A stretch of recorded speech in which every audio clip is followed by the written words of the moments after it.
Boa tarde. Começamos agora o nosso debate especial sobre apostas online e desigualdade social no Brasil. Nos últimos anos, esses aplicativos se espalharam rapidamente e atingem principalmente as pessoas que vivem em meio à vulnerabilidade socioeconômica. Quando a renda é baixa e as dificuldades financeiras aumentam, a promessa de dinheiro rápido acaba parecendo uma solução imediata, muitas vezes vista como a única saída possível. No debate de hoje, vamos analisar esse cenário com base em dados, ouvir a nossa pesquisadora convidada e entender por que as apostas se tornam uma falsa esperança para quem enfrenta tantos desafios. Com a falta de informação e acesso limitado a recursos educacionais, tornam-se essas pessoas ainda mais vulneráveis, aumentando significativamente o risco de cair em golpes e esquemas fraudulentos. Sem esse conhecimento adequado ou apoio confiável, muitos acabam acreditando em propostas aparentemente vantajosas, sem perceber os perigos por trás delas. Como consequência, as promessas podem gerar endividamento, abuso e exploração, agravando ainda mais a situação financeira e emocional de quem já enfrenta inúmeras dificuldades. Promessas de dinheiro fácil são mais prejudiciais às pessoas menos favorecidas, porque alimentam ilusões que podem levar à exploração e o aprofundamento da pobreza. Podemos ver isso na prática através da vida da Ângela Maria Camila da Paz, de 39 anos, que cometeu suicídio após perder o controle com jogos de aposta online. A cearense Ângela Maria Camila da Paz, de 39 anos, é uma das vítimas dos jogos online. Depois de ter faturado cerca de R$10 mil em uma das apostas, a vendedora de roupas e mãe de 3 filhos ganhou confiança no jogo e decidiu apostar tudo o que tinha e o que não tinha. A soma depositada nos jogos ultrapassa de R$1 milhão, né? Ela teve... ela também vendeu a nossa casa e provavelmente o sítio da nossa família porque a gente não encontrou o documento. Ângela pediu muitos empréstimos e envolveu familiares e amigos. Quando se deu conta do tamanho do prejuízo, não suportou e acabou tirando a própria vida. Neste vídeo, a irmã mostra os vários depósitos feitos por Ângela na plataforma durante 3 anos. Aí aqui tem 400, 600, 500, 500, 400, 1.000, 300, 400, 500, 900, 400. Neste print é possível ver um depósito de R$100 mil. A família entrou em choque com a notícia da morte de Ângela e o tamanho das dívidas, que eles não têm condições de pagar. Ver que ela tinha entrado nisso, ter se perdido e ter deixado a gente na situação que ela deixou, chega a ser inacreditável. Às vezes eu não acredito que a gente ficou nessa situação por conta de jogos. Além de toda a problemática já citada, é importante frisar que nenhuma plataforma oferece suporte ou sequer se responsabiliza por casos como esse e de tantos outros. A família de Ângela ficou endividada, sem ter recursos para sanar essa dívida, né? Concluo dizendo que sim, as pessoas que mais sofrem impactos dos jogos de apostas online são exatamente as pessoas desfavorecidas, que entram em contato com isso não porque querem, mas sim porque precisam. E se a gente parar para analisar, as pessoas que mais promovem isso são exatamente quem não precisa. Então a gente chega à conclusão que a desigualdade alimenta os jogos de apostas online, porque ele é pensado não para quem já tem esses recursos, mas para quem precisa. Como a gente viu exemplificado com a vida da Ângela, né? Uma mulher que inicialmente até pensou que poderia ganhar alguma coisa ou poderia encontrar esperança nos jogos de apostas online, mas infelizmente ela encontrou uma solução infeliz. E é exatamente isso que esses jogos levam as pessoas, levantam uma falsa esperança e levam as pessoas para fins deploráveis. Olá, sou a pesquisadora Crislene.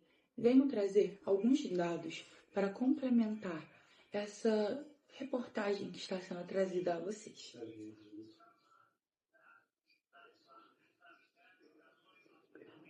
Bom, de acordo com o levantamento feito no Itaú, já gastaram cerca de 68 milhões em jogos virtuais. E na mesma pesquisa, estima-se que 0,22% do PIB foi destinado a jogos de aposta online nos últimos 12 meses. Esse avanço demonstra que, à medida que as bets disputam espaço com outras formas de consumo, a renda disponível para educação, saúde e lazer torna-se cada vez mais comprimida. Ou seja, os gastos que deveriam ser voltados a outras necessidades estão sendo voltados a simplesmente jogos de aposta, que não trazem nenhum benefício. E o principal público que se submete a esses jogos são pessoas das classes mais baixas, né? As pessoas mais pobres das classes mais baixas, que tendem a encarar a aposta como um investimento, né? E eles acreditam que investindo pouco dinheiro você pode multiplicá-lo. E quando essa perspectiva de investimento associa-se a um comportamento impulsivo, torna-se a fórmula perfeita para o vício, comprometendo até mesmo a renda familiar, na maioria dos casos. Bom, esse ciclo vicioso de apostas, ele pode levar ao desenvolvimento de sérios transtornos, como ansiedade, frustração, desesperança. E à medida que as percas, né, elas se acumulam, as promessas de ganho nunca se concretizam. E bom, de acordo com a minha pesquisa mais recente, 51% dos brasileiros que apostam, eles sentem aumento dos sintomas ansiosos. Além disso, essa minha pesquisa, ela revela que 42% desse público também usa esse vício como uma fuga ilusória, né, das dificuldades cotidianas. Mas ao invés de aliviar o estresse, que é o real objetivo deles, eles acabam se aprofundando em sensações de impotência, acabam se isolando, e até mesmo situações como essa que já foram ditas, daquela mãe de família se suicidando. Bom, agora vamos falar um pouco sobre os dados. A popularização das apostas nas casas online levou 39,5 milhões de brasileiros às bets nos últimos 12 meses. E do total, somente 19%, aproximadamente 7,5 milhões, eles admitem que comprometem a sua renda com essas apostas, né? Com esses jogos de azar. Mas o que aconteceu, né? O total equivale a 1/3 dos consumidores digitais, 35%. E a maioria desses entrevistados, eles realizaram apostas esportivas. Mas os jogos de azar e cassinos também apresentam expressivas participações, né? 1/4 diz jogar semanalmente e outros 11% fazem apostas todos os dias. É um número muito elevado. E bom, segundo a pesquisa, vamos falar agora sobre o endividamento em função das apostas, porque ele tem ganhado muita força. E 17% dos entrevistados, eles deixam de pagar próprias contas, né? Dívidas no lar, para simplesmente jogar. E 29% já tiveram um nome negativado com jogos online. E entre eles, 17% dizem ainda estar nessa situação. O gasto médio mensal com jogos, ele chega a uma média, né, uma média estimada de 187%.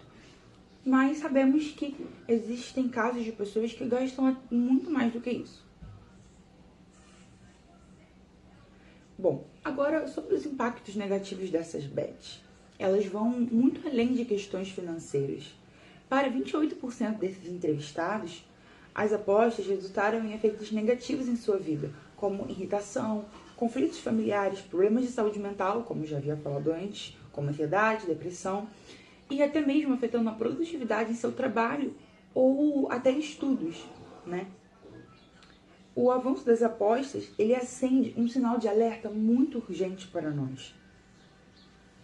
E é fundamental que haja a regulamentação desse setor, né, e que seja priorizada a proteção do consumidor, que não é algo que vem acontecendo.